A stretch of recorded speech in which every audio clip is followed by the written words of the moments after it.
just mic'd up with Mikey Mahtook. Got the boys in. I got Lloyd. We got J. Mitch. We got Jackie Boyd. He tried to jump up, and he might have knocked it in. Good timing. Let's go. What a start to the Monday. I mean, I'm from Lafayette. My boys will come in and say, oh, God. So me and Joe on the ground. I got Joe in the headlock. And he's sitting there. He's punching me in the stomach, like, punching me. Here, is everyone sitting around? Who here thinks Ochinko can practice today after having 5 full beers? And he goes, Chad Jones, right? Chad Jones. 6 minutes. For 7 minutes, right? Chad's like, no, man, I don't think Ochinko can practice today. And I was like, I look back, I'm like, Jesus Christ. I saw you there. You were more fucked up than me. The spirit plane had some issues, I think. She was sleep farting. you heard her or you just thought it was her? I sat right next to her. I smelled it. Whoa. What was that? Good show.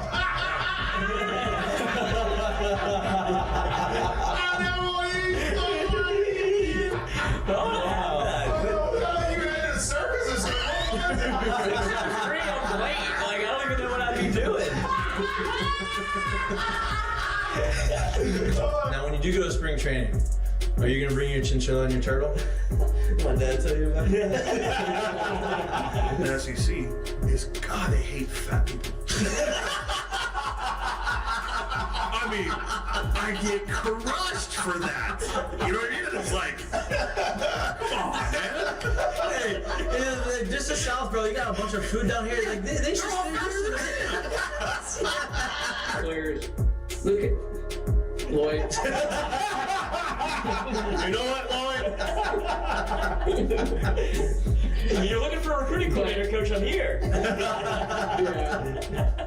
He's like, I'll piss my pants right now. No way. We're wearing gray pants, long gray pants. He goes, I'll piss my pants.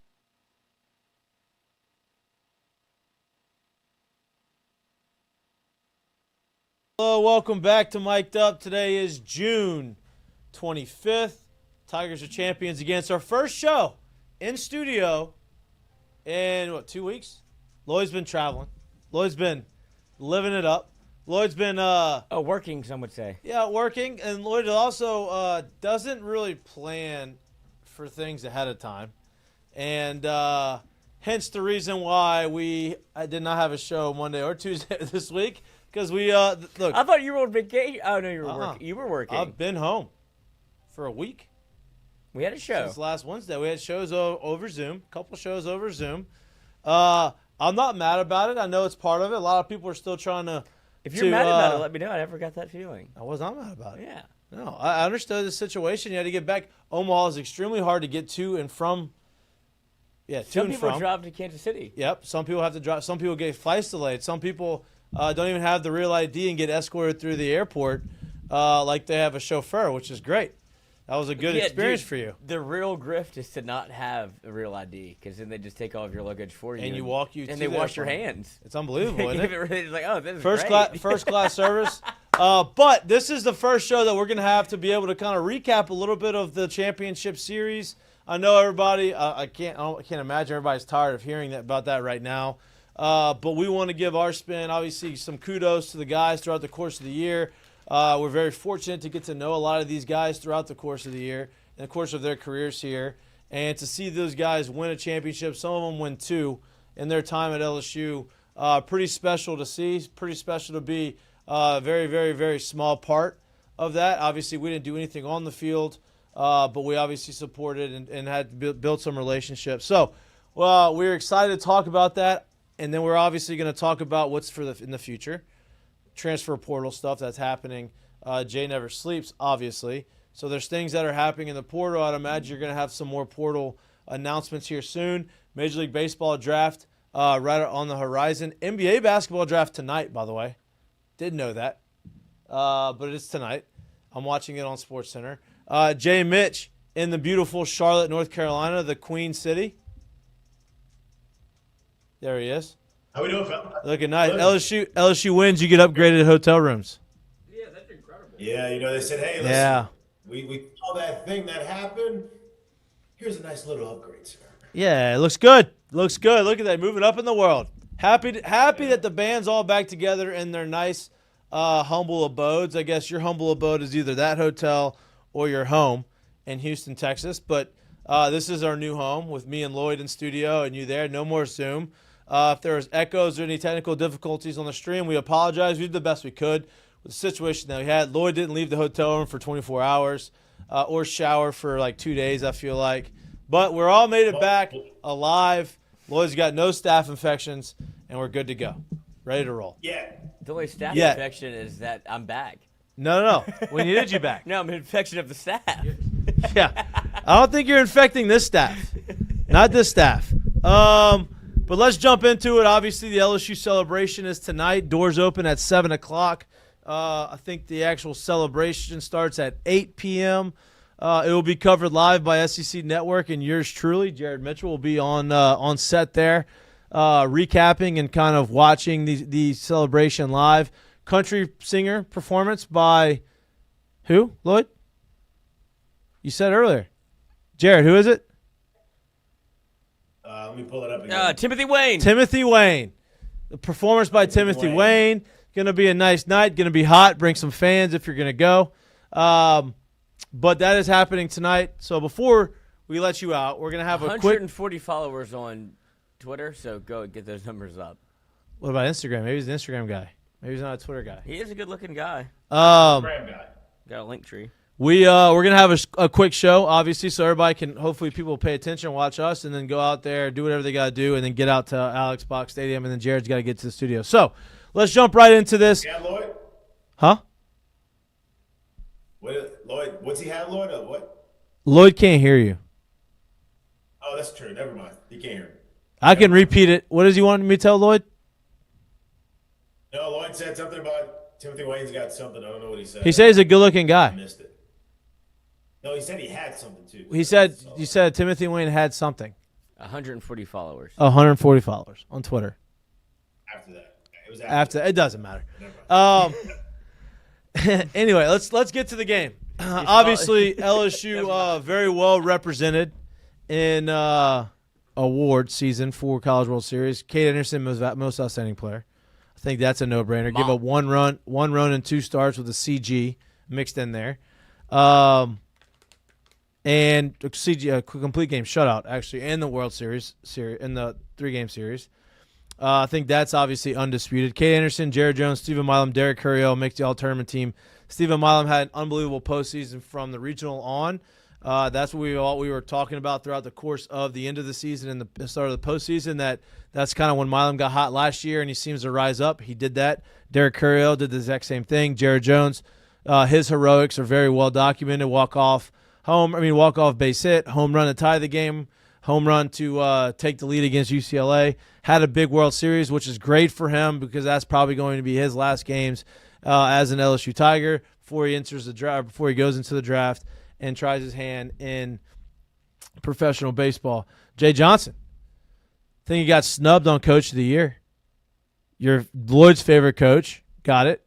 Chenal from Coastal Carolina, which we'll talk about a little bit later about the ejection. I want to hear your opinion on that, Jared. Me and Lloyd had a nice conversation. Discourse. Yeah, I had a nice conversation off air about what I thought about it. Spoiler alert, I thought it was a horseshit move by the umpire, but Jay Johnson also named the 2025 ABCA National Coach. ABC, that's the 1, 2, 3. ABCA is the association. Baseball Coaches Association. Baseball Coaches Association, American right? Baseball Coaches Association. What is it? American Baseball Coaches That's it. Association. Whose opinion matters more than that? That's it. Nobody. Voted amongst your peers. That's it. Obviously, Coach of the Year. 2 national championships in the last 3 years. 2 in his first 4 years as a head coach. I think no other coach has ever done that in the history of college baseball. Seems like Jay has the LSU dynasty back rolling. Obviously, that's always been a top-tier program. The 90s, they won 5 in 10 years. Jay's won 2 in the 4 he's been there. Very, very good start to his, I guess you can say, Hall of Fame track. I mean, 2 national championships put you on that track. Obviously, he's got a long ways to go, right? He's got a lot more to do. He's a young coach. He's still hungry. He ain't going to stop anytime soon. Not saying he's a Hall of Famer at this moment, but two 2 national championships if he continues to stay as the coach. So even if he doesn't win another national championship, he continues to win games. I think he's going to get there. That's another conversation for another day. But let's get to the game. Jared, give us your take. Give us your opinion. Give us your watching the game from afar. LSU obviously wins it, does what they need to do, sweeps through Omaha. What was your what did you like about what they did? And then I guess moving forward, how do you like the prospects of them, I guess, repeating is the conversation that people are going to start having. Are you talking more so just in terms of game 2 or in the entire championship? No, game 2. Let's go game 2. You know, I think we talked about the early games. We didn't really talk about the 1-0 game, but I think that one's pretty self-explanatory. K. Anderson just did K. Anderson shit. 1 run in the first inning and no runs the rest of the game. Like, you know, we don't really need to harp on that one. But then game 2 obviously had some, you know, some moments where you felt like it could get dicey. Yeah, I guess I'll start too with what Cade Anderson was able to do in game 1, and I get it. You know, it was a 1-0 ball game, so it's not like they used the entire pen as well. But because of what LSU has in terms of the 1-2 punch in the starter spot, and because of some of the top end arms that they have coming out of the bullpen, I really felt like it put them at such an advantage to get a W in that situation and do it by only using one arm, right? So then you fast forward to the next game and you have Ianson going, who for all intents and purposes has been basically a 1B, if you even want to call him that, on the year, right? And he goes out and gives you a quality start. You know, they were able to do what they needed to do offensively to scratch across runs and put pressure on Morrison. And, you know, they got Morrison out of the game. I want to believe in the 4th inning. I would go back and say I think he didn't get one out in the 4th. That was obviously, that was obviously huge. But then you fast forward to it's like, man, I just think of the situation. Like I was one of those guys early on in the year saying that I wish they would have kept Chase Shores in the rotation and kind of tried to figure it out from there. And it turned out to be kind of what we thought, though. Like, hey, if you're really gonna pitch with that two pitch mix situation, man, that is so much to handle coming out of the bullpen when every fastball is literally 99 to probably 102. Yeah. And then he's able to throw a slider off of it. That's so hard to handle. And putting him in those spots and him coming out of the pit and doing what he did in those spots, it almost seemed overwhelming, right? Because it almost really felt like I don't have a chance to kind of settle in. He is attacking me, and we kind of need to swing right now. We're in that spot, and it just put teams in a very tough spot to deal with someone with that kind of stuff. So it was, you know, you have Cade Anderson going, and you back it up, and you got Anthony Ianson going, and then you're able to bring a Chase Shores out of the bullpen. Remember, we didn't even pitch Case and Evans in the championship series. Right. Like, that's how dominant pitching showed up in that thing. So I think the pitching kind of showed up to be, you know, the truest form of what they did all year. And the offense found ways to scratch runs across, put pressure on you, and make you have to go out there and beat them. And, you know, they were able to play really good defense behind pitching performances. So I think that was really the staple of what that team did in the championship series. You talk about defense. Greatest defense fielding percentage-wise in the history of LSU. Right? They, you know, I think Braswell made 3 or 4 errors all year, and I think Milam made like 4 or 5 errors all year. So on the left side of your infield combined between your third baseman and your shortstop, you have less than 10 errors committed. And then obviously Dickinson played lights out second base. The infield as a whole, outfield did what they needed to do. So I think the defense, which kind of got overlooked because the pitching was so dominant, the hitting had its ups and downs, so that was a very prominent conversation. I think the defense kind of got forgotten, which is a good thing because that means they were very good. Nobody needed to talk about it, but we'll talk about it now because that's a big reason. Braswell, I think that was really awesome for him the way he ended his career, going in winning a World Series. Not only winning a World Series, but with the crowd behind him amidst his big struggles offensively, and then go ahead and out there make 3 outstanding plays at third base that saved runs. I mean, quite frankly, like it didn't directly say, I mean, I guess maybe one of them did, but it didn't directly say, like, all right, like this guy was going to score had I not made this play, but you had extended innings. It was just really big-time plays and big-time moments when you're not playing well offensively. That was a huge thing. And I want to go back to this the Chase Shores conversation. We talked about Chase coming out. We always knew he had electric stuff, right? Early in the year when he was struggling, it felt like his fastball was coming out at 99, 100, but it didn't have that life. It felt like it looked like it was like it's coming out 100, but it maybe felt like it was like 93, 94, right? And it was moving, but it was kind of staying on plane. And then you kind of started seeing it towards the end of SEC and then the postseason. Okay, it looks a little different. And then at the end of the Super Regional, when he closed that out, I was like, hey, that looked different. Like, different. That fastball had extra life. The slider looked a lot sharper. I was like, that looked like the different 100 than it did earlier in the season. And then you go to Omaha, and that looked way different. Like, this thing had some serious life, and it was late life on his fastball, and his slider had some bite to it, and he was locating it. It felt like he figured it out at the end of the year, and like the way he looked in Omaha, very scary for whatever team drafts him and develops. If they want to develop a third pitcher, they say, hey, bud, you can be in the big leagues right now as our closer. I see him as like a Blake Trinan type of guy. If he can figure out how to get a little bit more sink on that 100-mile-an-hour fastball, I feel like he's going to be the big dude that throws 100-mile-an-hour bowling ball sinkers with that slider that you can't touch, and that's kind of what Blake Trinan did, made his career off. So that's, it was nice to see him do that. And like you said, I mean, you had your beginning of the year, the three best pitchers on the team that we talked about in the rotation. Anderson, Ianson, Shores were the only three that pitched in the last series of the year, albeit Shores that came in to close the game. And to me, you started the year off as, hey, these are going to be our horses. You ended the years off with these as the horses, and I think that's pretty awesome.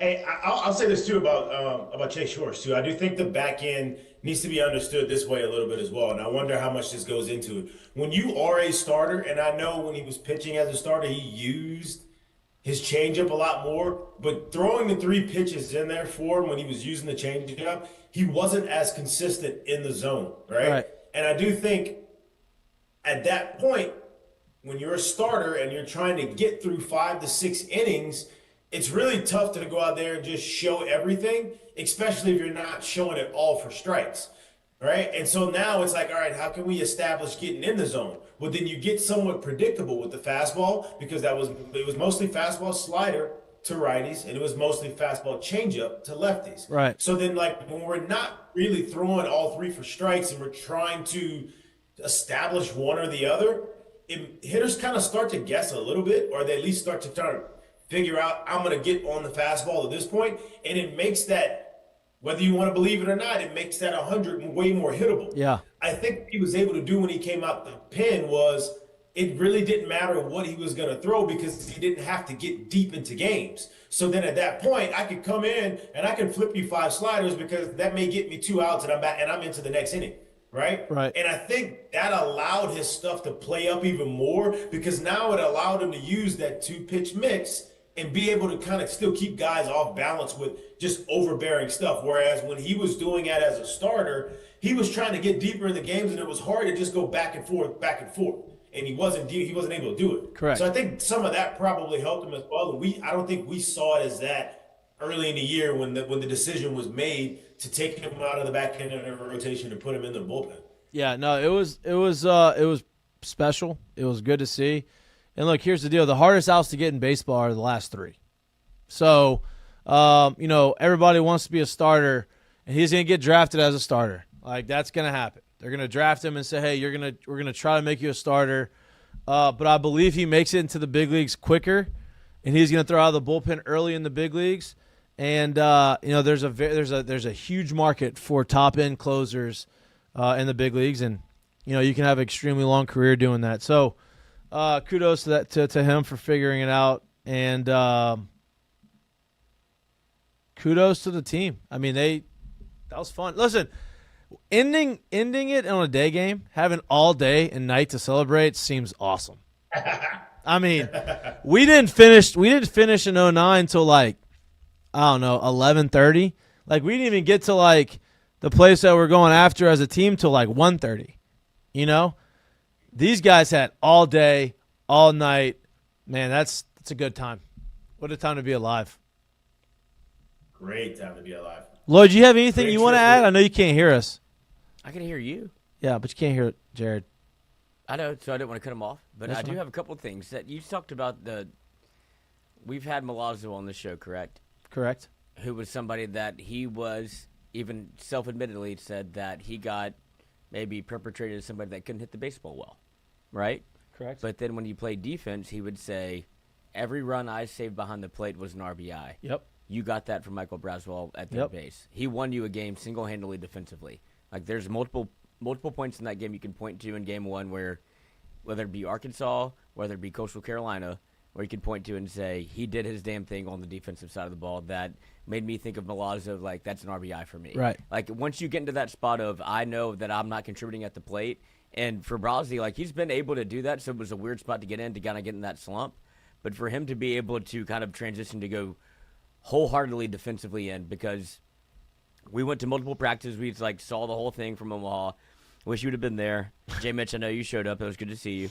But like during those practice portions, whether it was at Omaha, like the community, what's not a community college, what is it? Omaha, like the college. They were taking ground balls there. Michael Braswell, last one on the field. Whenever they took ground balls at literal the Chuck, last one on the field, first one on there. Like he understood his Right. like where he was going to make a difference because they didn't need him offensively. Right. And I thought that was a huge part of what LSU did to be able to, not only from a coach's perspective, to keep him in, because you saw the Braswell quote where he was like, I don't know, they're throwing three righties. I don't know if I'll be in the lineup. Right. And then you go ahead and you see he's in every game. Like, that's a huge thing for me just to get, like, you saw the crowd and all that stuff. Like, that means a huge impact. At the end of in those Put games, something in the bucket. Yep, and at those games, defense matters a lot. Derek Kalanihi. Right. That I was gonna say, like, if you go look at every championship team, like, yeah, you want everyone on the team to be able to field and hit. Like, of course, you want everybody to be a threat offensively and defensively. That would be, if you had to draw it up, that would be it. But that's not reality. If you go look at every championship team, you're going to have at least one guy or two guys on that team that aren't contributing much offensively, but they are invaluable to that team. Braswell was that guy this year, right? He had to be in the lineup at third base because of he's been very good defensively. Milazzo was that guy in 23, right? Hey, everybody wants to yell at him, and like that was probably his best offensive year of his career, but everybody's yelling, oh, Milazzo this, he can't hit, take him out, blah, blah, blah, put Brady Neal in. But Milazzo's defensive prowess was the reason why he stayed in there.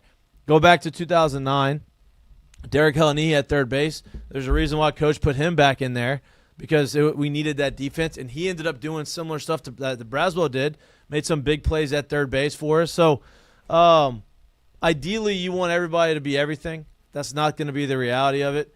And so to have look at that, Lloyd got some Fresh cans. Yeah, he can hear everybody now. That's just not got brand new jugs. That's just not going to. Speaking of, no, I'm just joking. We're not going to talk about that.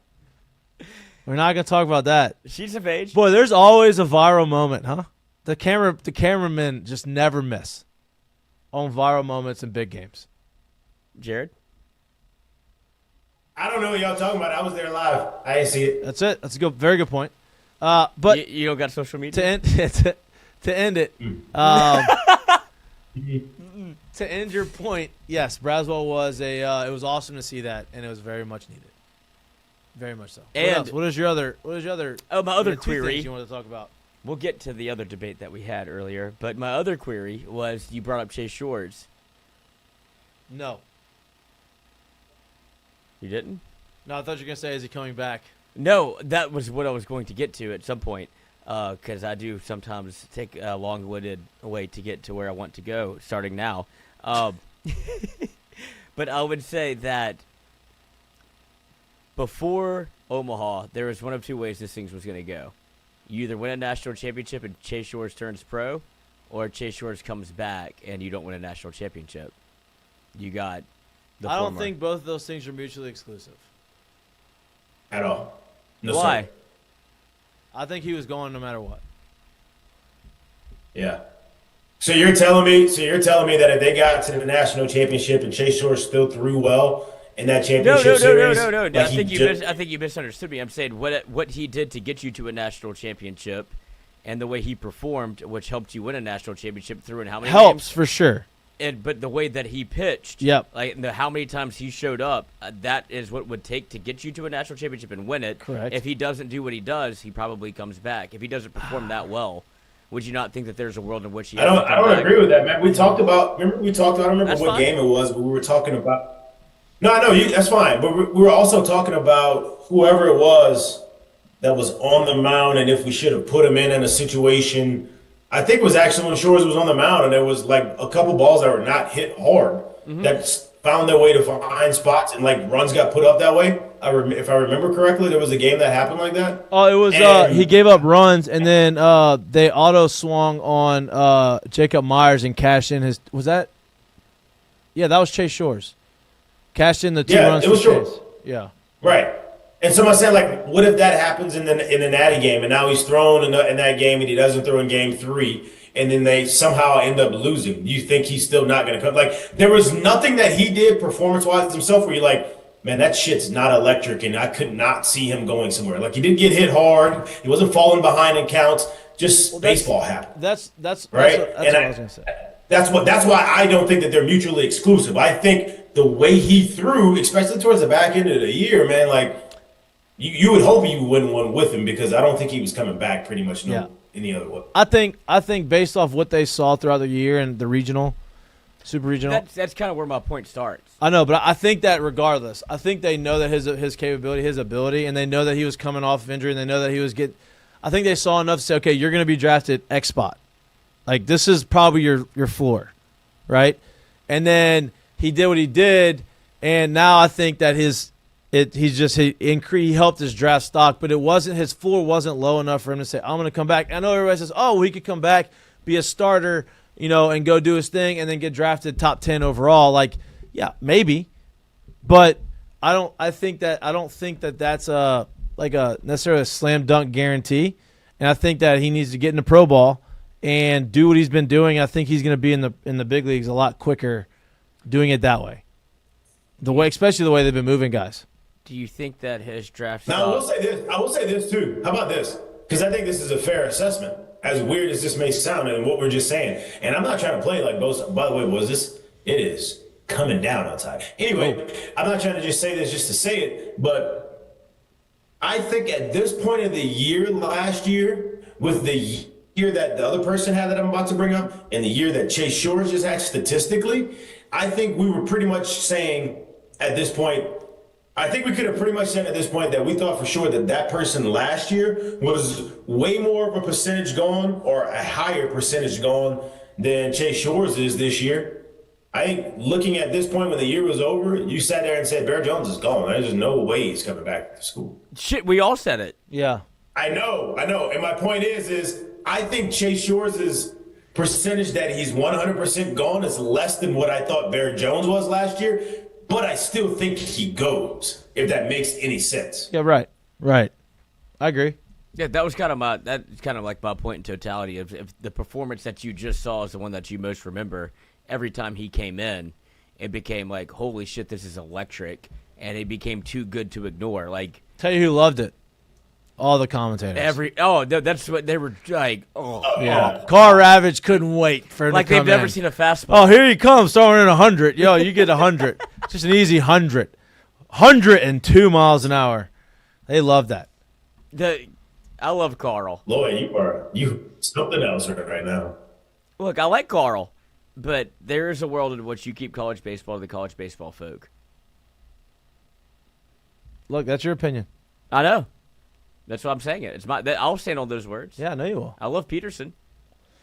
KP is great. I'm not trying to put Jared on the spot. No, you can't. That's his colleagues. Yeah. You can't. That's what I'm saying. They were all good. This is my take. This is Lloyd Courtney. You'll never hire me, so I'm not worried about it. You don't know that. I would like to see Mikie Mahtook and maybe Jared Mitchell in the booth. That'd be great. We'd have a good time. I think we'd be a great combo. Look, this right here. Boom. I think it'd be a great combo. Stephen Malam up to bat. We need somebody. We need the play-by-play guy though. We're not doing play-by-play. I'll do it. I think you're more the color, not play-by-play. That's Jared. I think we're Jesus Christ, dude. It's factual. That is fact. I think you're more of the color. I think maybe you're like the on-field. You're the in the stands guy. Yeah, I'll be doing the. You're the in the stands guy. That's it. Jay Johnson would love to see nobody more for an infield interview than me. Mm-hmm. At least you'd probably make him smile. Speaking of Jay, I wonder how many the conversation of, man, he's just like Ed O. Oh my God, he can't do it. Oh, he can't do it without Skeens. You think those are finally done? I would imagine, right? I guess at this point when we start talking about Jay and SEC head coaching and the price tag that is slapped to it at this point, I think it's fair to say they've all jumped to a new stratosphere, right? Tony Vitello's making $3 million. Brian O'Connor is making, I believe, 2.3 in what will be his first year as a head coach at Mississippi State. Corbin's making 2.9. Tony Vitello's making. If Tony Vitello's making 3, I would imagine Jay's going to be making 3+ at this point. So all of these contracts have all jumped up to another stratosphere. I think that, which is I personally think, which is great for the game, because the more money that's dumped into, the more money that's sunk into the space means that the game is growing, and I think that's a good thing right now. But I don't know when, but that's the next time he signs his name on one. I gotta imagine it's gonna elevate that, whatever that number is. He becomes the new highest paid coach in the league. Yep, and the more money that you invest in a coach means the more money that the school is going to invest in the program, which means the more upgrades that Jay wants with the stadium or doing the things that he wants to get done. Carry a lot more weight when you got 2 rings next to your name and you ask for something than 0 or 1. So I would imagine you're going to continue to see the upgrades of Alex Box. You're going to continue to see the things that Jay wants to happen. And you're gonna What do you think those are? I mean, he's mentioned he wants to redo the training facility and make it a big indoor, like a half field like Arkansas has. So like when it rains, they can still do infield, outfield, and hit BP in there. They want to be able to have an enclosure area to go all the way from the locker room to the cages, which I believe they should have. But that's gonna be hard to do because of kind of how it's navigated through. They walk through. Yeah, fans. The fans. I know that. It's always been that way. I didn't know that. I didn't play. Yeah, it's always been that way. Been to plenty of games. Yeah, so but I saw Casey Evans walking. I was like, "What do you do?" He's like, "I'm going to warm up." Yeah, I mean that's what they do. So that's what I know. That's what Jay wants to. I don't know if they're going to be able to get that done. He wants to fix the hitter's eye. There's going to be things that are going to periodically happen throughout Alex Box Stadium, and the more you win, the more those things happen. So, we've been very lucky to become friends with Jay, have conversations with Jay since 4 years. We've had him since he got stepped on campus here. Good work. We've been step with step with him the whole way, which is pretty awesome. Pretty awesome. Got a hug. You got one? Yeah. Did he laugh at you that you're on the field? Yes. He goes, "Oh, welcome to the big games." I was like, "Thanks for the call up." He goes, "Probably the worst one I've ever made."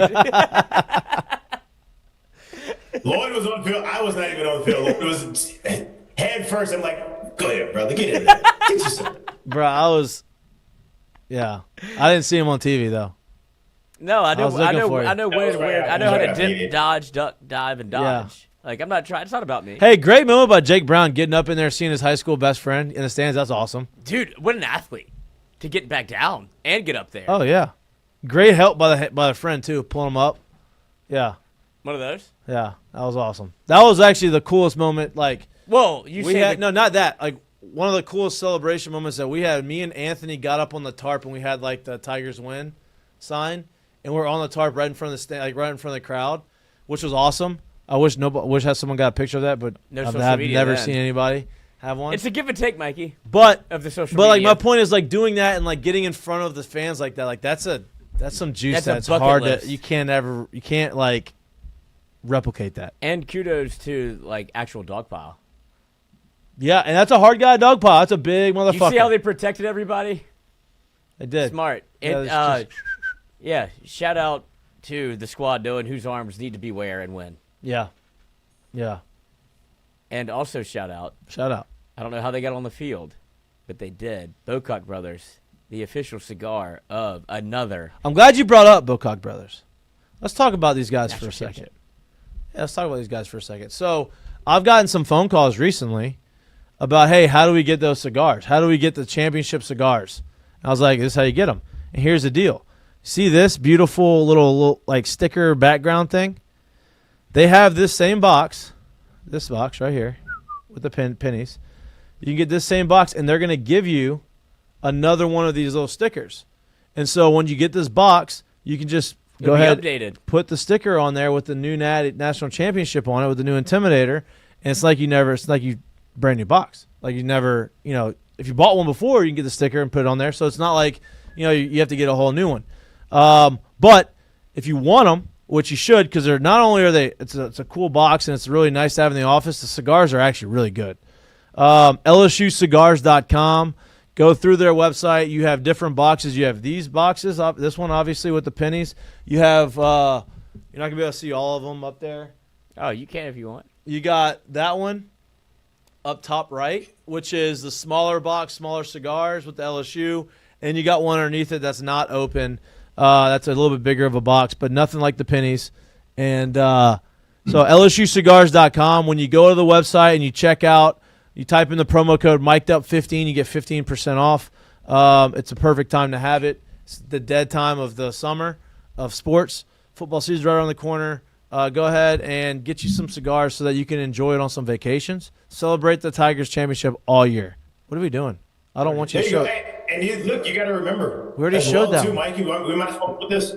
We might as well talk about this as well while we're talking about it. Is, hey, if you're in the business of making sales, or like you're doing any kind of closing on deals and stuff like this would be a great gift to give over to your South Louisiana clients, your Louisiana clients, your LSU alum clients, whoever it is, right? Like everybody wants to kind of. Oh. He froze. Everybody wants to celebrate, and everybody wants to be a part of it. There you go. He's back. He's back. You froze a little bit on us, Jared. Oh, we had some big time lightning just now. What did y'all hear? Could y'all hear anything? You're right in the middle of a hell of a sales pitch. You're right in the middle of it. I said, hey, listen, if you're closing deals, if you're in the business of closing deals, you're in sales, this is a nice little extra additive to go ahead and throw it in the end of a deal right there to get that thing across the finish line, or as it's across the finish line, to say congratulations, yes. Right? Everybody in South Louisiana and our LSU alum, they all want to celebrate a nice LSU championship. They all want to celebrate the most successful sports franchise, whatever you want to call it, since 1990. It just is. That's what LSU baseball is. So here's a nice way to kind of add it in there as well. Yeah, like all your current clients can be here's a thank you gift, an appreciation gift. Here you go. Here's a box. You can put it on your desk. You can smoke the cigars. You can use it for a whole bunch of different a plethora of ways. I was going to say a placenta of ways, because now that you have 2 months until LSU football, it's baby making season. Whoa. So celebrate whenever that 9 months comes to term. Have a baby named Jay. Get a cigar, get a stogie. LSU 2025 national champions. Right there for you. I love that. Even if you got a party that you're throwing to, or a whole bunch of boys will be coming, hey, pass them out of the door. So you can all just have a party with it. Little whiskey is stogie, Yeah. Hell, if you're getting divorced, have a little cigar party. Divorce party, whatever you want, A bar mitzvah. Yeah, it's fine. A bucket of blitz. And if you want all of it, pancake. LSUcigars.com, MIKED15 is the promo code. Go ahead and support, obviously, LSU.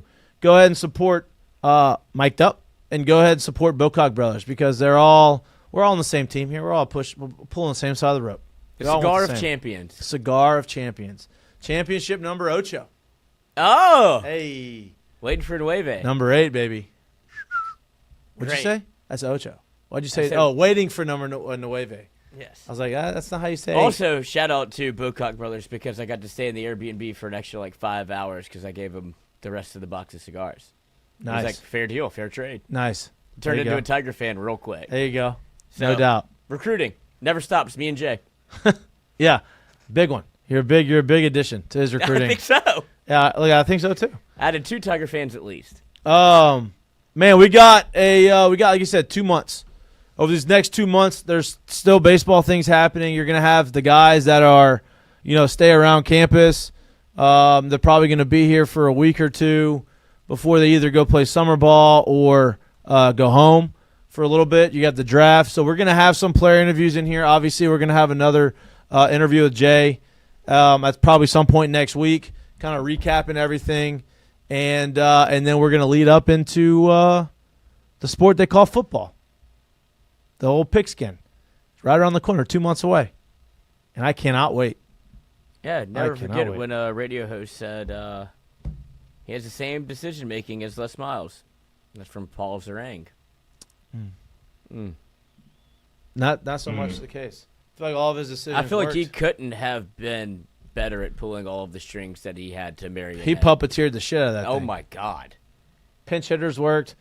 Dalton Beck. Pitchers in the right situations have worked. Jacob Myers. Jacob Myers looked great. Like, I will say this. The one thing, the slider that he threw was not a bad pitch. No, I can't believe you hopped on it. Well, I can. Really? 100%. And the reason why he hopped on is because he was looking dead red heater, getting ready for the fastball, and he throws a 91-mile-an-hour slider in the zone, and you know how many times that I said, I'm just going dead red heater? Think of fastballs coming, a guy throws a hard Fastball slider, to it's a Josh. strike, and I just swing and I hit it. Like, that's what happened. He wasn't sitting slider. Everybody said, he's sitting slider. Why he sit? He ain't sitting slider. He was looking dead red heater, and the slider ran into his barrel. Yeah, Literally, that's more what happened. seconds to think. Literally, that's exactly what happened. So, like, hindsight's 50, but he threw that. It was a strike. The guy swung at it, and then he got out the inning, no problem. But, yeah, I mean, there's a lot of things.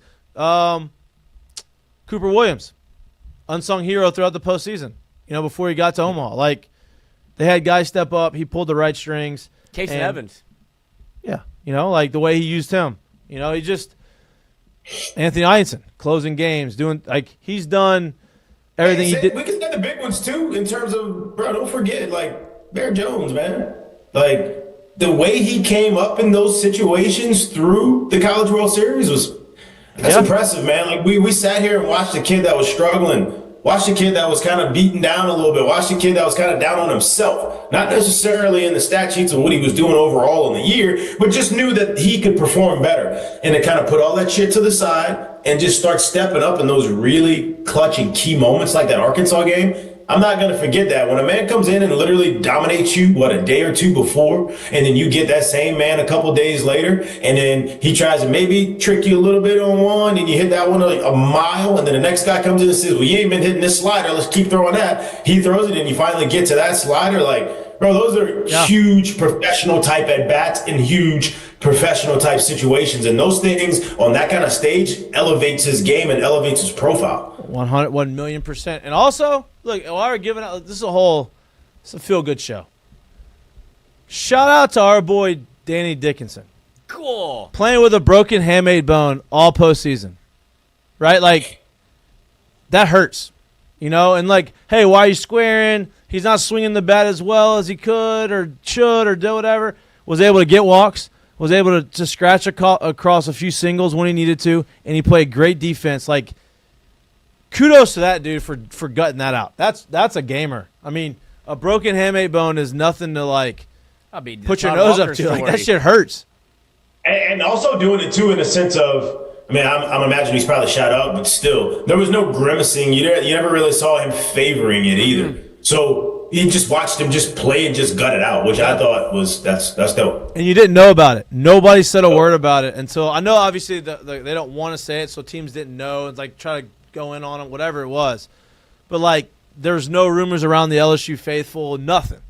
And that's just that's how you win. And I think that's what Jared's saying. Is there was never I know. I'm going to take woe is me, it's my hand. He never did any of that, even whenever it got busted in. He did a great job of, from top down, tip to tail of nobody's going to know about this. Yep. Because there's a million cameras, there's a million camera angles, and they're looking for stories to be able to talk about, right? The simple fact that was never given because nobody knew about it, that's dope. Yeah. That's dope. That's great. Lloyd may have known. I may have known. That's which means the show may have known, which means, hey, Shows you how reliable we are, baby. Yeah. Yeah. Shows you how reliable we are. We ain't gonna tell Loose shit. lips don't win ships. That's, I think it's loose lips sink ships, right? I know. But we just won a championship. That was pretty good. That was pretty good. Thank you. That was pretty good. Yeah. Sometimes I put Mikey in a pretzel. That was pretty good. Kate Anderson on a joins. shirt. Kate Anderson joins the mop crew with our mop. Ah, With our mop. That's it. Most outstanding player. That is two super impressive starts on the biggest stage, right? Like, Yeah. that was. Hey, and here's the deal. People are gonna say, "Oh, he wasn't his sharpest on the CG." Like that, they're gonna use it as like, "Oh, that's even more impressive." Let me say this: he was sharp. Okay, just because he walked 5 guys and hit 2, umpire was tight as can be. Like he was sharp. He had his stuff was working, did everything he wanted to do, and kudos to those guys for battling it, and then kudos for obviously Anderson for just hey, you can get on base, but you ain't scoring. I'll also say this too, and I'm fine with saying it. I obviously mean in terms of 1-2 punch, in terms of what you got from both of them from the start of the season to the end of the season. I think the 2025 1-2 punch in the starting rotation on the mound was better than the 2023 one. Just being honest. That's what I think. agree. I agree. And this is a biased take. recency bias. No. Oh, No, No, I'm not even talking recency. So 2025 1-2 punch between Anderson and Einstein. I'm not talking about. I mean, I guess you could talk talent level, but those two guys, how do they compare to our 2 aces in 09? very, very similar. If you really want to go with the number, I think our 2 aces in 09, I think one of them still had like a 2.8 or a 2.9 on the year. I think they both were. They And both the sub 3. And no, one of them was. The other one was not. And the other one was literally sitting at. So one had a 2.93 and the other one had a 3.04. Oh, okay. So basically, very.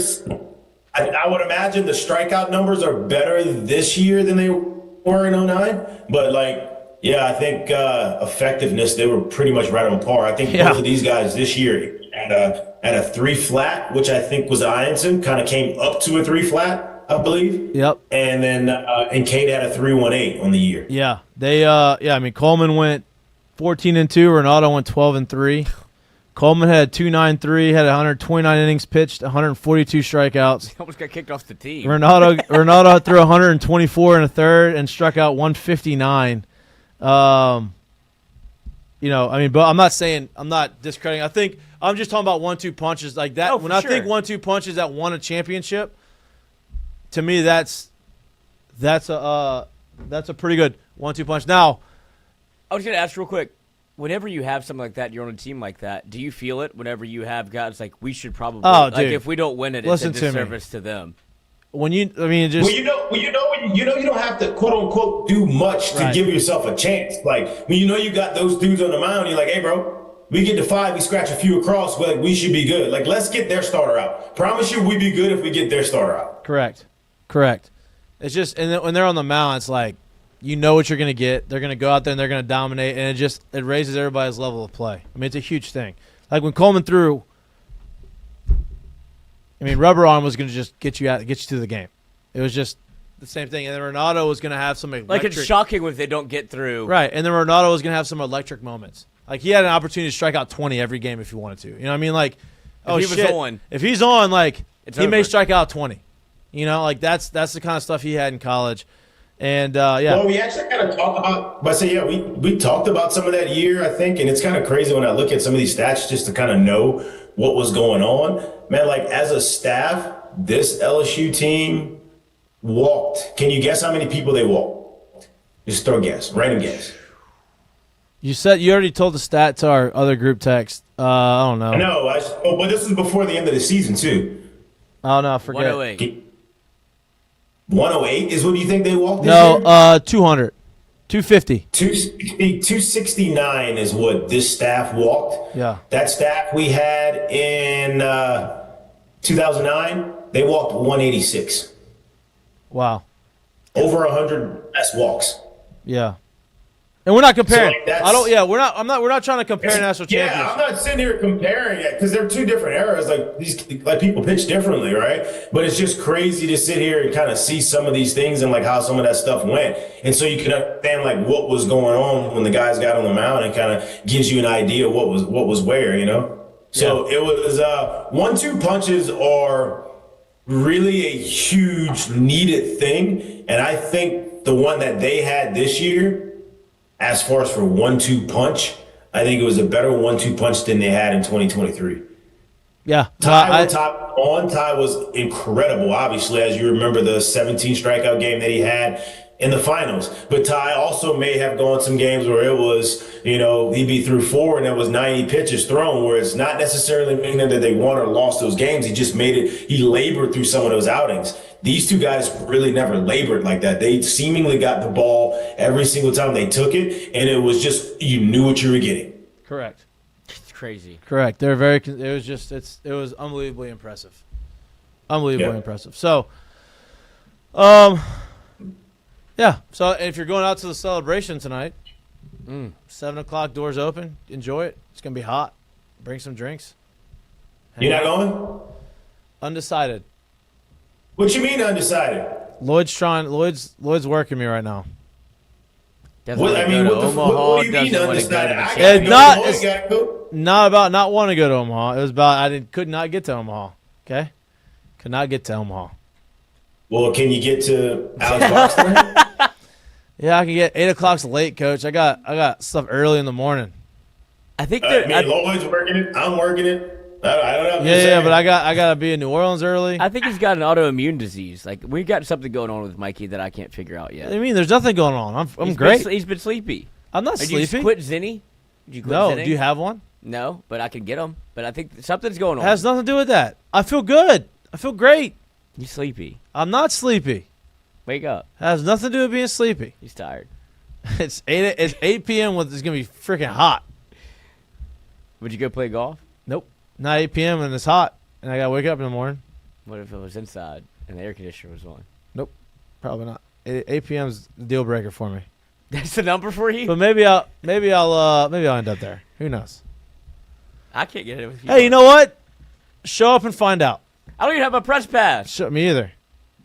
Show up and find out. But you had press passes over. I gave it away. You did give it away to a much needed. Yes, much more deserving. Like, should have let him on without getting the press pass. But It's a curtain call for later. that is a curtain call for later. J. Mitch, how was the suites? I just got a text. I wonder if he's listening to this show. I got two baseball tickets, celebration tickets tonight. I have a dinner. I can't go. Do you want them? I mean, universe is making me go. Universe is making me go. Seems like he'll be there. He's in there. Seems like it. Oh, look at us. Look at us. In the AC? Not in the AC, I don't think. What else we want to talk about? Obviously, we can't keep talking. I mean, we can keep talking about it, but I think we pretty much hit on everything. And we got a couple of takes in the chat. Okay. Danny Dickinson, unsung hero all year. Most consistent member of the lineup. Wish we'd have gotten a year of the Dick. Which, if it is, like, is there any conversation about him coming back? I wouldn't think so, but the same thing that Jared just said about, like, Bear Jones, I didn't think he was coming back, but it's been very much said, like, Dickinson's been here for, like, he's being here for 1 year. I think he's gone. I think he goes, but I'm not. It's not a for sure. Like, I wouldn't be Where's shocked. he get drafted? Where does somebody like that get drafted? I think he's a 4th, 5th rounder. So what's the point of like not coming back? Well, 4th, 5th round is decent money, and you start your trek to the big leagues. Yeah, and I'm about to say, and you're also saying, like, what's the point of him coming back? That's also contingent on, like, what's the ceiling? Like, does he come back and does he hit, I don't know, 350 with 20, and that's what boost him to what? Where does it boost him to? You know what I'm saying? Like, it's all about, I guess, at this point, how does he see himself talent-wise, and what does he realistically think he can go talent-wise? And where is that where they have him right now? Because I don't think, as far as for year-wise, there's nothing on the year that makes you say, he really needs to improve this. He was pretty much split-proof, meaning he hit well against lefties and righties. Obviously, he... Always when he's on a roll.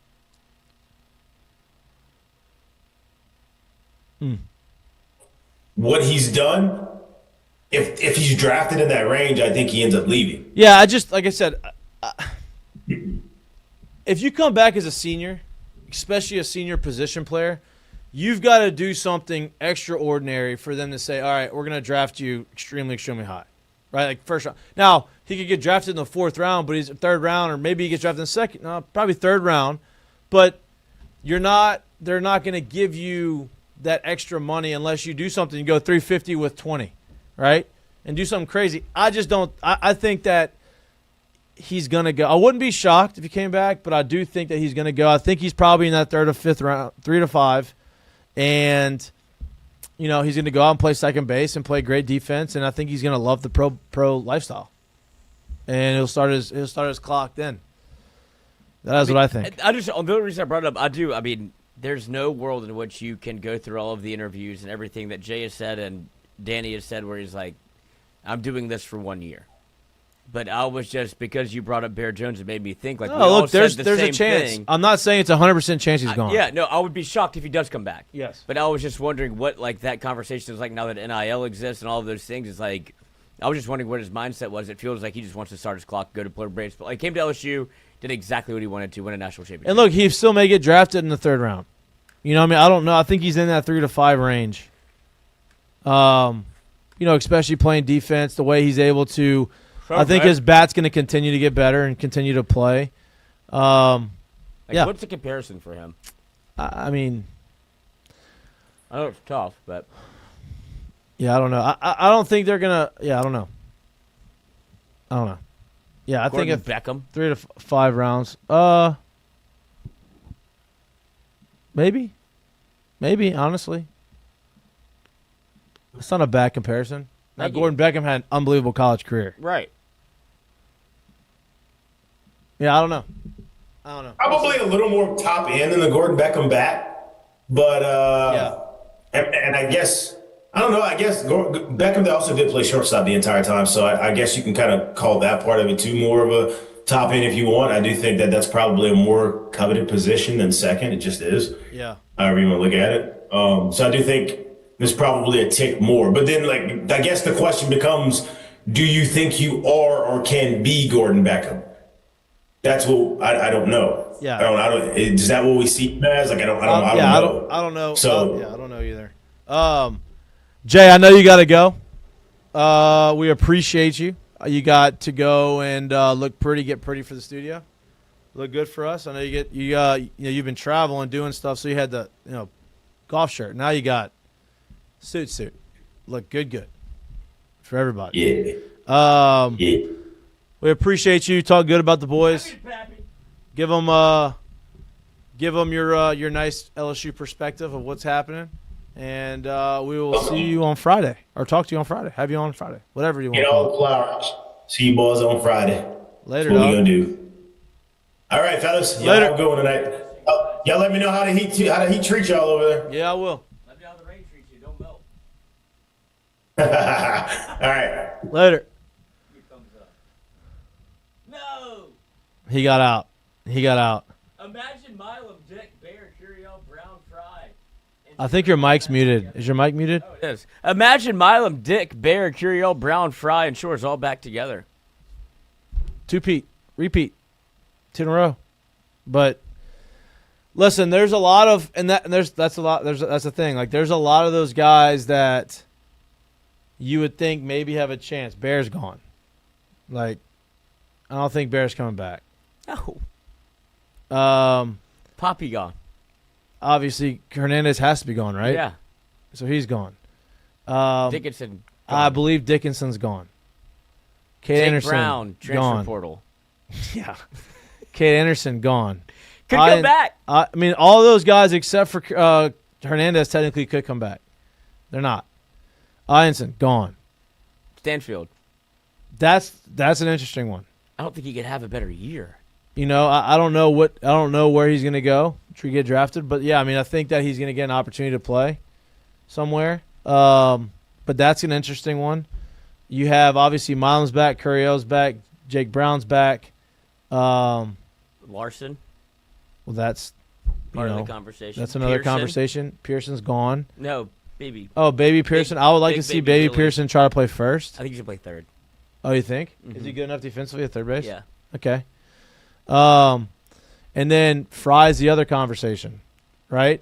Like, I do think he's gone. I think he helped his draft stock tremendously, but I would like to see him roam.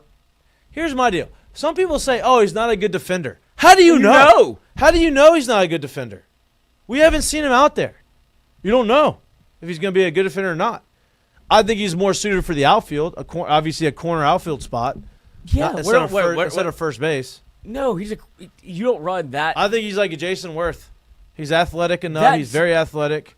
He's a big dude. He's a big outfielder with some pop from the right side. Like, look, you don't know that he's not a good outfielder. Where would you draft him right now? Because the potential is all world. Like if he goes to a draft, like a combine, he runs. So he's gonna run great.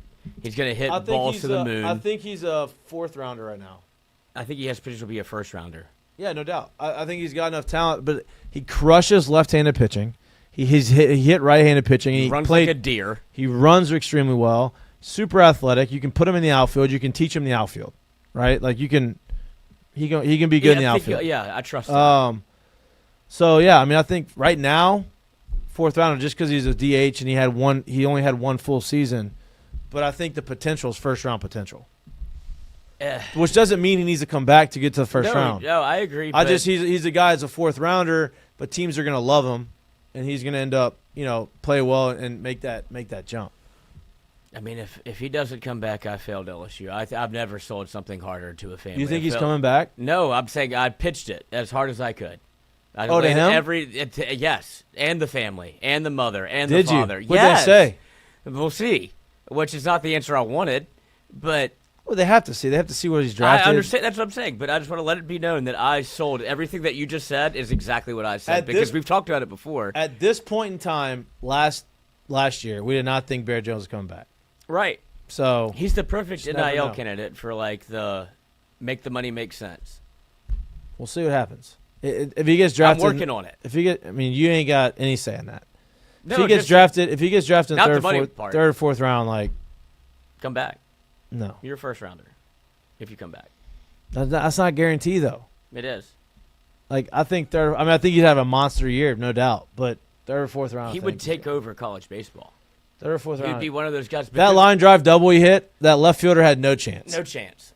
What is it, 115 off the bat or something? Yeah, he was scared of it. Yeah, the ball's crushed. That's what I'm saying. Like, I think somebody like that, whenever you like, because I mean, you saw it with Shores. Like, whenever they see the size and the talent and the potential all like come together, people get hyper fixated on it. Like Jack Caglione. Like, if you see Fry go and play the corner outfield, start running around like that, make diving catches, hit 20 homers, and then steal bases, and be like, holy fuck! Like, if people are gonna be gravitated towards that because he's huge. Like, it's just an easy star to make, and he's awesome.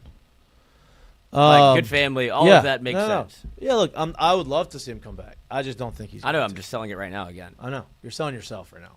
I would. I know you would. Yeah, I mean, who else? Jacob Meyer. My guy who I was waiting to pitch all year, but he's been dealing in the Cape.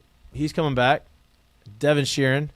He was dealing in the Cape. I can't believe he was pitching. He's pitching in the Cape. Shoving. God, that would have been an awesome storyline, too. Shoving. I'd imagine. Schmidt, take the next step. You obviously, Casey Evans is going to be your Friday night guy. You think so? Yeah. Like, unless he goes and gets this guy, someone out. But I think Casey Evans your Friday night guy. I think if you don't get anybody in the rotation, anybody else, which I think he's going to go get one more guy, at least. I think it's Casey Evans, Jaden Newt, William Schmidt in your rotation next year. And I think Maverick Rizzi's your closer or get out of trouble guy. I think Cooper Williams is your lefty out the pen. And what an unbelievable freshman class that was. That's all freshmen except for Newt. And Myers. Or give me sophomores. Yeah. And Myers. I didn't even mention Myers in that group. Myers is going to get drafted, by the way. Of course. That's what I'm saying. Like Myers may not be back. I think Myers showed enough improvement at the end of the year. Yeah. That fastball is unteachable. It's not that just even that it's hard. It is a bowling ball. Hard to hit. And if he has that slider with it, like, that's nasty. Well, and people are going to see him and go, I can do that. But that's also where you have a pitching coach at LSU where people are like, why would I even risk it with a guy I don't know when I have somebody right here that has clearly helped people improve immensely? Sure. I'm saying like from a parenting standpoint, Sure. like go somewhere and be like, I don't know who that is. I know what happened at LSU though. No doubt. No, you're right. It's just it's just something that they have to figure out when that opportunity presents itself, and they got to weigh it and make their best decision. I wanted to come back. If it was set up the way it was this year, I probably would have come back for my senior year. Oh, you would have never paid for a drink. I mean, at Alabama. It's not even just NIL. Like, it's just the way the draft got structured after I left with the hard slots. Like, the new head baseball coach at Georgia Tech, James Ramsey, is my age. And he was at Florida State when I was at LSU. He was a third or fourth rounder, turned down like $400,000 or $500,000, went back to school, was drafted in the first round by the Cardinals. And that next year as a senior and got more than I got. And I was like, damn, I should have gone back. Should have gone back to school. What a team that 2012 team would have been. Goal.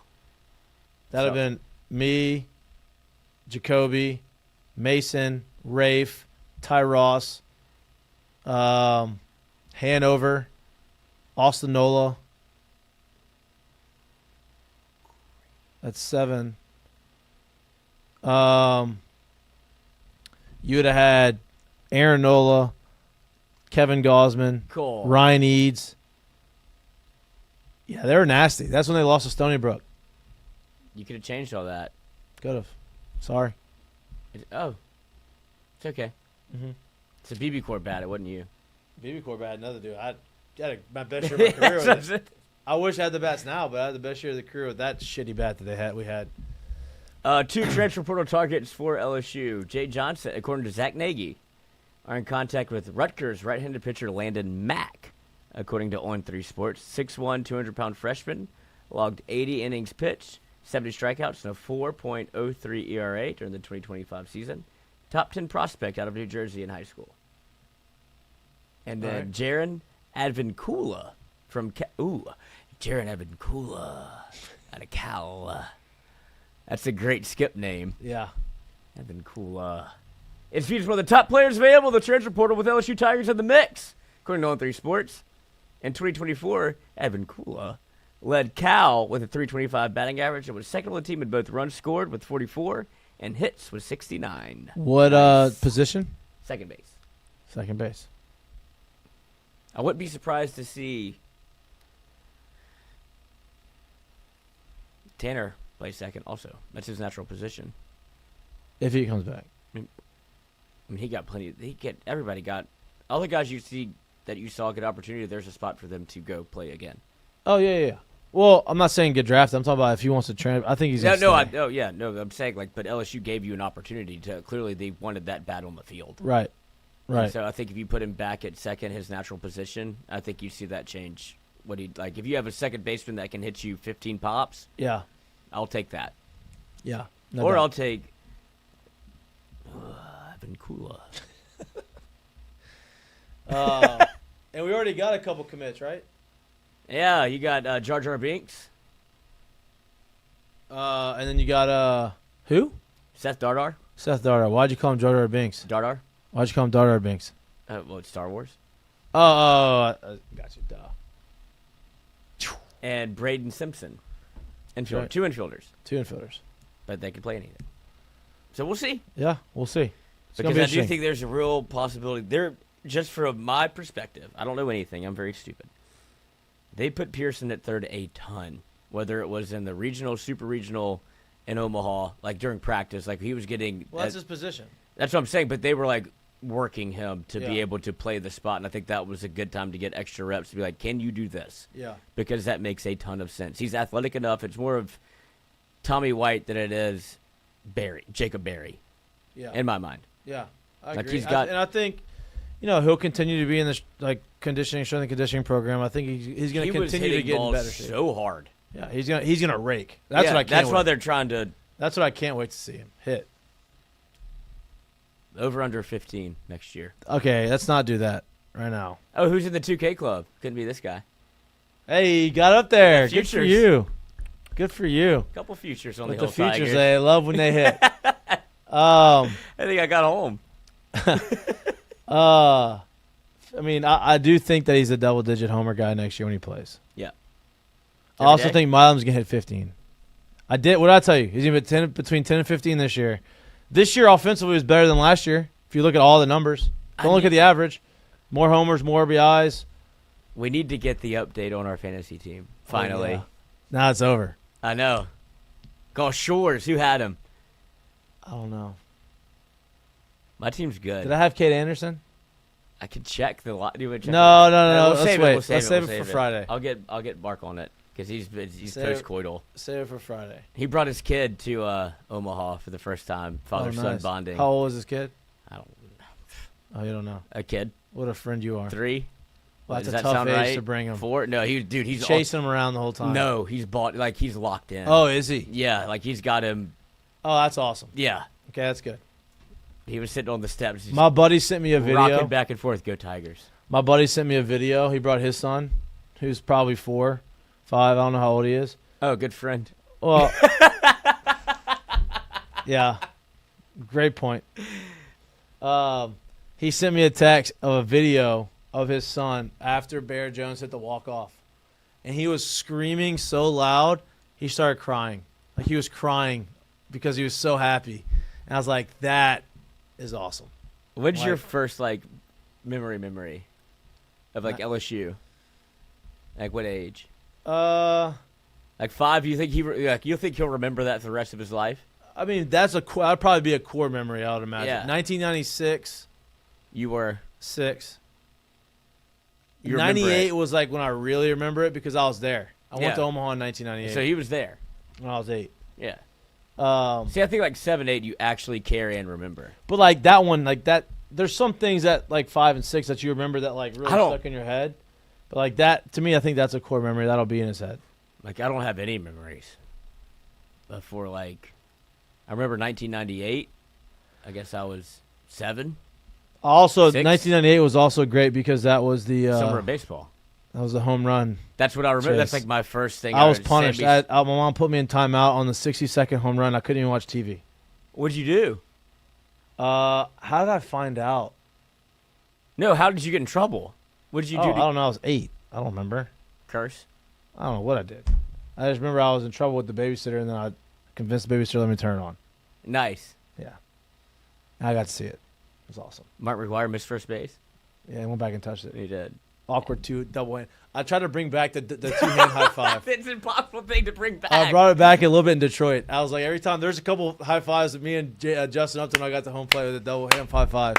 Oh, that's better than trying to do with the first base coach every time. Yeah, I did it. I would do it. I was like double hand high five. It actually worked out. It actually was pretty good. Yeah. I enjoyed it. The McGuire one is couldn't have fumbled the celebration more. Tries to double hand high five, misses first base, goes back and touches it after he lollipops one into the third base corner that gets over. I'm a Cubs fan, so I was like, oh, this is all. I was like, good, I'm glad he missed the bag. Then I was like, I hope he didn't go back and touch it. Then Sammy still has How a shot. unbelievable would that have been? Had he not gone back and touched it, and it didn't count. Then it would the have been homer. scripted. Yeah. No, don't let him touch home plate. Don't let him touch first. Oh, you missed. Appeal, throw over, What if that happened? bang. Single. He's out. Out. No homer. Sammy comes up. How crazy.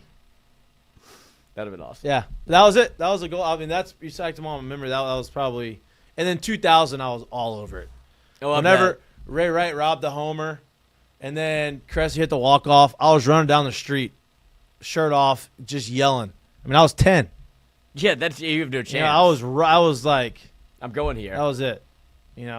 There's Mikey. Yeah.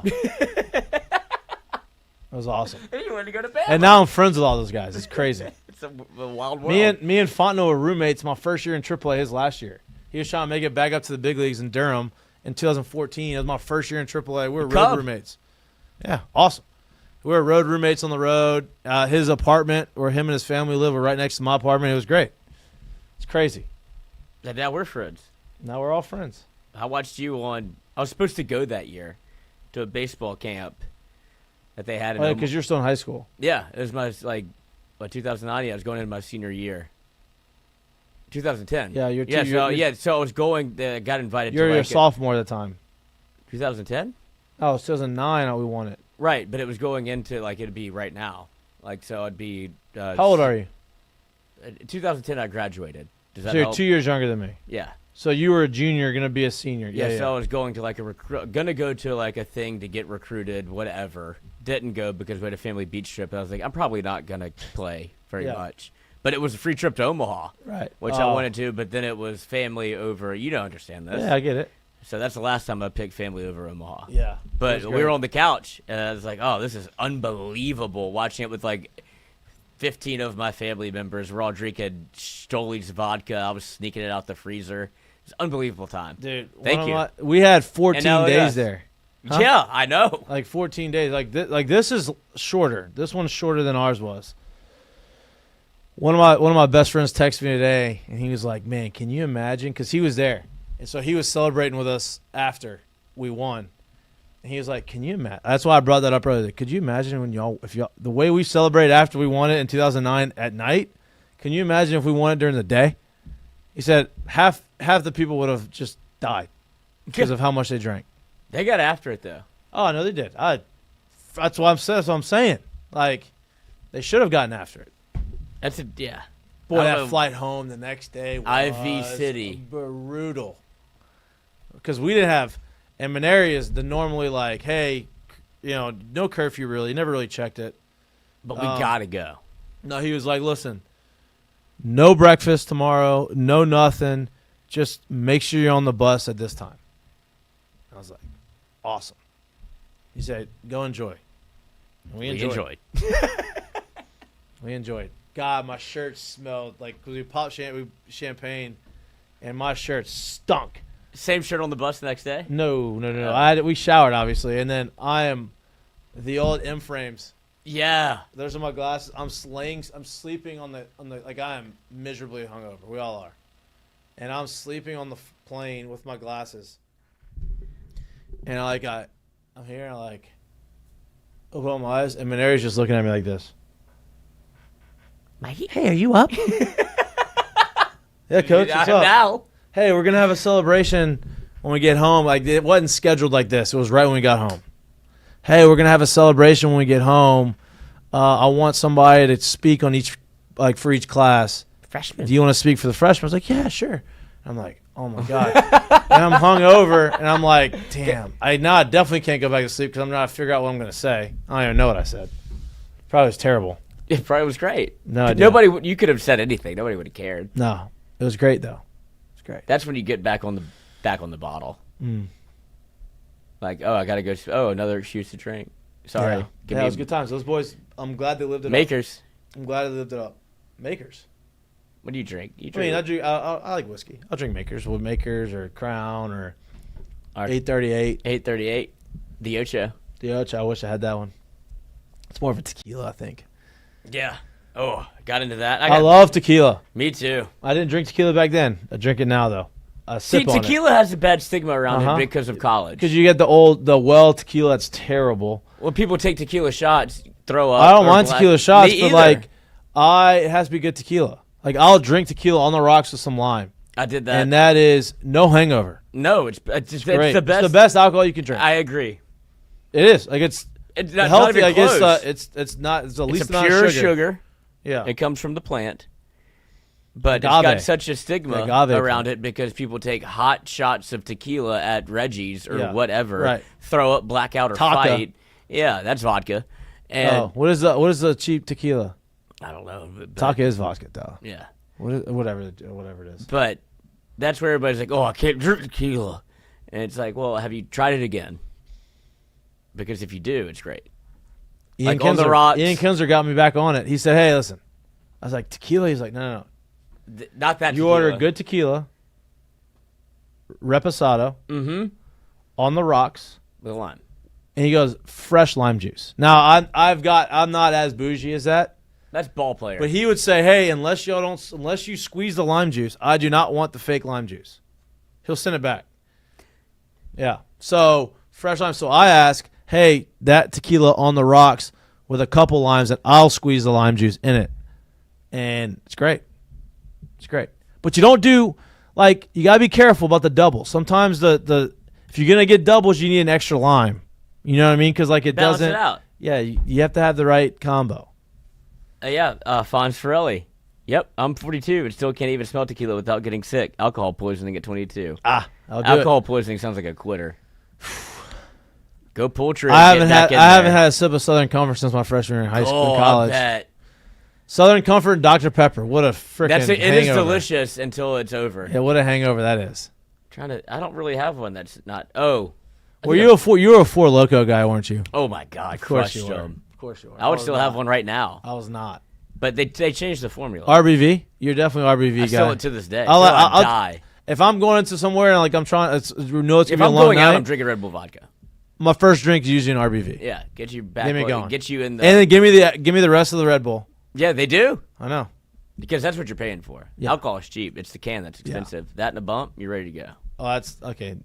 I got the first part. You got the second part. I don't do the second part. All right. Fonz Ferrelli went to the hospital. That's good. I've never done that. Thank God. Never had your stomach pumped? No. You? No. No. You know what? I've pumped my own stomach. Yeah, there you go. Probably threw up 5 times in Omaha. Every morning. You throw up more than anybody. Yeah, I know. I just feel like if it's not, don't feel great, let it go. And you feel better. And LSU kept winning, so it You can became rally. like a thing. Yeah, of course. I do have one mistake of the day. If you All right, yes. Do you remember Liver King? Oh, yeah. I saw that. He is arrested. Thank God. Hey, I am a fan. Are you? Of anybody that burn bright. Shine bright like a diamond. Shine bright, and then when it all comes crashing down, at least you got to say you went to the moon. Or at least the stars. Because Liver King was a star. Liver King is now arrested. He was a star during the COVID ages, right? Yeah, everybody was trying to eat liver to get healthier. Yeah, him and Tiger Guy. Tiger King? Yeah, Tiger Guy. Well, Tiger Guy was at the game. It was so weird. That's such a weird time in our life. It feels fake. I know. Arrested. For making terroristic threats towards Joe Rogan in Texas. He wanted to fight him. Yeah. He was on all fours like a monkey, they said. I believe it. That's the article I read. I'll believe anything about Tiger King. It wasn't all fours like a tiger? Oh, no. This is Liver King. Yeah, Liver King. Oh, here's the video. Nice. Yep.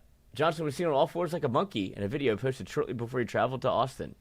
According to APD, detectives contacted Mr. Rogan, who stated he had never had any interaction with Liver King and considered the post to be threatening. Oh, here he is. This is awesome. Okay, hold on. Bear with me, boys. I'm going to play it because he is terrifying. Shout out Liver King.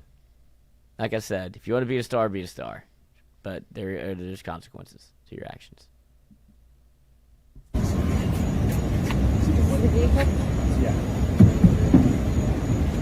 These items. He already got put in the car. Well, I know he goes back.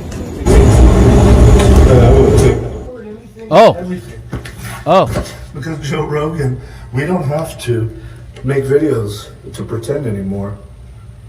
All of this is happening. We're coming to you. I've challenged you man to man to a fight. Honorable. And we don't have to pretend or make any videos. The world is watching. They'll make the videos for us. And you don't have to hold a camera.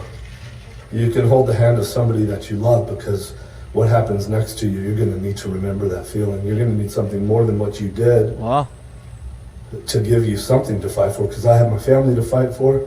I don't know what he's going to say next. So I'm going to get him out of there. I don't know. Where's the beef? Where's the liver? Did Joe Rogan say something about? I'm sure he called him a quack, which he is. Yeah, he did steroids. Duh. And he didn't get jacked because of liver. No. He actually is unhealthy. He's terrifying. Hey, Would fight. Who goes into the camera like that? The Joker. Yeah, someone who's mentally ill. He's mentally ill, and his kids are weird too. Good luck. Weird. Okay. All right. I have Curtain my family. calls. You got a curtain call? I do have a curtain call. Oh, Dalton Beck followed us. Nice. Follow back. Boom. Yes. Curtain call? You just forgot. Curtain No, call. I do have it. She didn't give it to LSU Tigers. His name is Cade Anderson. Because he couldn't have been. No, not only for the performance, obviously. That's easy.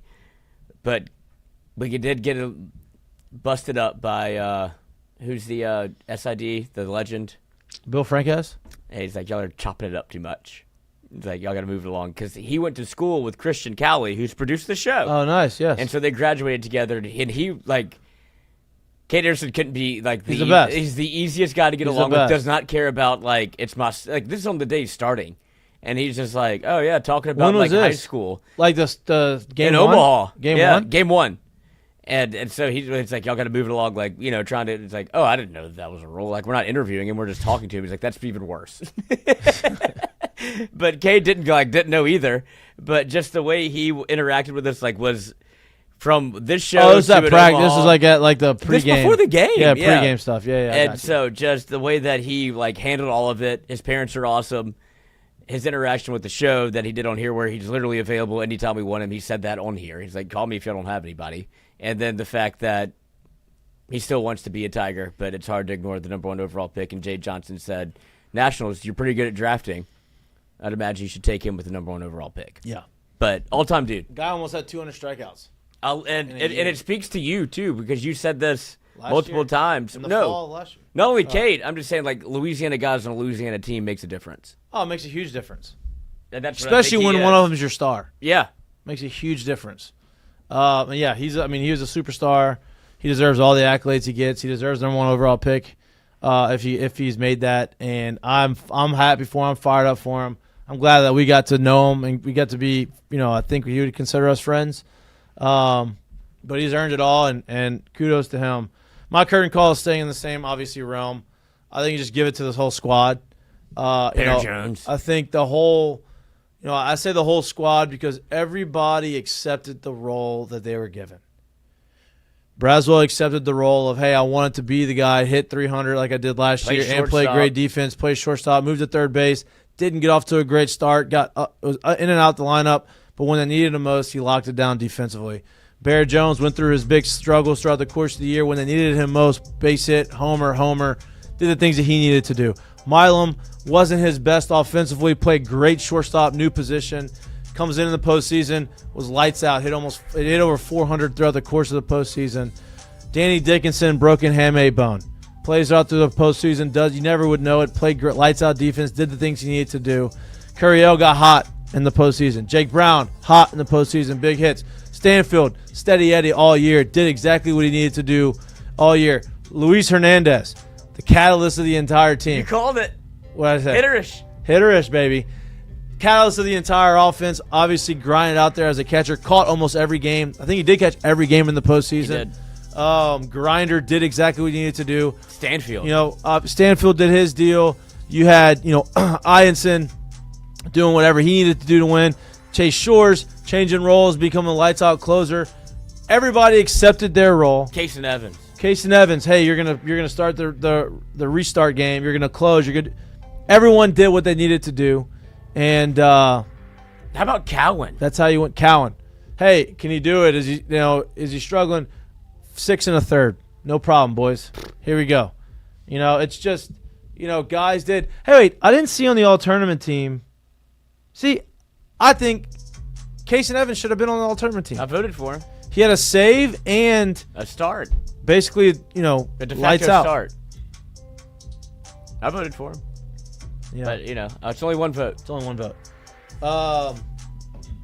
Shout out Iraq. Jesus. Okay. So my current call, the whole squad. Jay Johnson. I put them together. Yeah. Jay Johnson pushing all the right buttons, making the moves they needs to.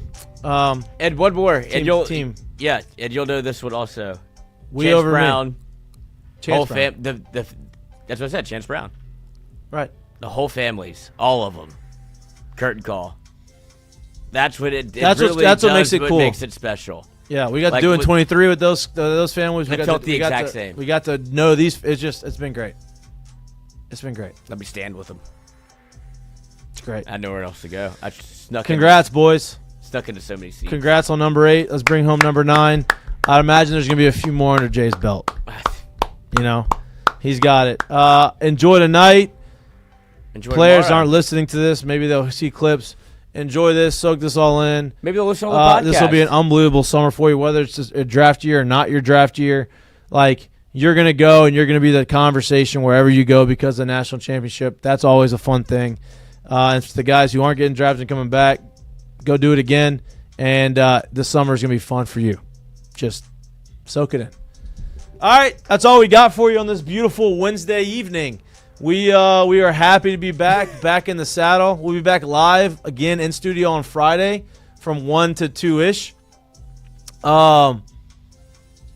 With Jay Mitch, me, Lloyd, and we'll see if we can get somebody else. Who knows? Talking sports, talking baseball, talking football maybe a little bit.